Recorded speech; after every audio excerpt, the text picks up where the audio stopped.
Hello everyone, welcome to today's video. I'm going to talk today about that possible ban of stablecoins. I know, I'm a bit late. Personal conviction is that given the developments we're seeing, not so much in the Bitcoin segment, but in the stablecoins projects, and we only know of one at the moment, but there are others being explored and underway at the moment, we'd better be ahead of the curve if that happens, because there is clearly a demand out there that we have to respond. So in this video here you've just seen, right, from December 19, quite a long time ago, in reality a lot of things have happened in the world, but the centralized banks are recommending the ban of cryptocurrency stablecoins. Now, this is where my opinion will probably not matter. It's my opinion, whether you like it or not is another thing. So centralized banks even push for heavy-duty regulation of centralized, privately issued global stablecoins, considering prohibiting decentralized ones. Now, that's the interesting part. Fiat-pegged cryptocurrencies are coming under scrutiny based on recommendations from the FSB. So, they've outlined 10 recommendations for the central banks to kind of regulate them, and also including prohibition. That is the extreme scenario, by the way. Don't worry too much about it just yet until things actually happen. But they could go, yeah, Tether, bang, off you go, doesn't matter. They could literally go, no, you can't use it anymore, bye. That could happen. But there's all kinds of different measures as well.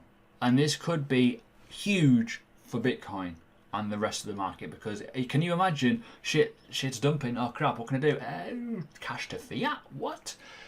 Now, there's a few things that I want to outline in my opinion. This is my opinion, might be completely and utter bollocks, but people want to hear it. This could mean increased in taxation because there's nowhere to store your cryptocurrency. You imagine this, right? Let's look at point number one. You're holding Bitcoin from 1k to 20k. You want to take profits. What is the obvious way to do it? You move it into Tether. In the UK, just to let you know, you are only taxed on fiat. So, whatever I have in terms of my Tether, I don't have to cash that out until I'm ready to. I could leave it in a stable currency for a while and be fine with it. Until it touches my bank balance in real world, as in an income transaction, whatever, it then becomes taxable. So that is method number one to potentially increase taxation across the industry, which is interesting, which will kind of put it into context with the likes of Forex and the stock market in terms of taxation. Now, that's point number one. What I will say is, though, there's a huge article documentation piece of shit that has been literally thrown in, bang, 14th of April, off you go. So, in 67 pages of this. I've not fully read it, I've read part of it, there's some interesting bits in here, and I should suggest in the link below have a little readie. But there's all kinds of stuff about recommendations and kind of stuff, and this is interesting. So comments are coming on soon, and there'll be a final issue in October 2020. So stand by, watch and shoot, boys and girls, because that is when things are going to happen. They've got a glossary so anyone can understand it, but so-called stablecoins are a cryptocurrency asset more broadly as digital assets. Now, my opinion number two is going to come in very, very quickly now. And it comes into the fact of this. Tether hasn't had the best track record in the world. We know that. That's kind of obvious. It's not the greatest. It's got transparency issues. It doesn't know what to do with itself. It sometimes breaks. It's a bit shitty. And ultimately that is good, in my opinion, for regulation. Regulatory bodies coming into play and auditing stuff, which also brings me on to PACOs. This is the most new one. This is brand new. It's kind of built off the back of stability. It's got an audit track record. It's relatively awesome in reality of liquidity. It works, right? This is what the benchmark is. Now, this is the interesting part. The US dollar may well be going digitalized. There we go. Would it be random to say that taking the good and the bad from cryptocurrency and building their own stable coin for the world, for the economy? That is what I think could be happening right now. Now, they've said in that video, ahead of the curve, let's get ahead of it. What happens when you do stuff like this? So, opinion, the Fed's dangerous resistance to digital dollars. Now, this is the interesting part. Digital dollar means nothing without stability. Technically, it's just there, it's just a thing. It's fake. The Federal Reserve Treasury opposes digital currency to ordinary citizens, basically issuing it out.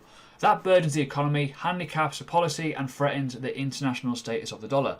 Now, if there is some sort of stable currency that is pegging it to that at all times, that is the game changer. That is where there shouldn't be as much issue with inflation. There shouldn't be as much change in the saturation of the dollar as overall value in the forex markets as well. So, could the centralized banks and the regulatory bodies in the world be taken, what we take for granted all the time, our developed technology, and putting it into the actual economy? That is where I think things are going. Now, whether you agree with me or not is another thing, because that could be the bread and butter of all of this and why it's kind of happening. So just be mindful of that. And my screen's going crazy on that one. Market's going nuts. Anyways, so that's my opinion on this, and I think that's really, really interesting to kind of see. And could we be going back to having a standard like the gold standard, but in the form of a digital dollar? Now, let me know obviously below if you feel that way.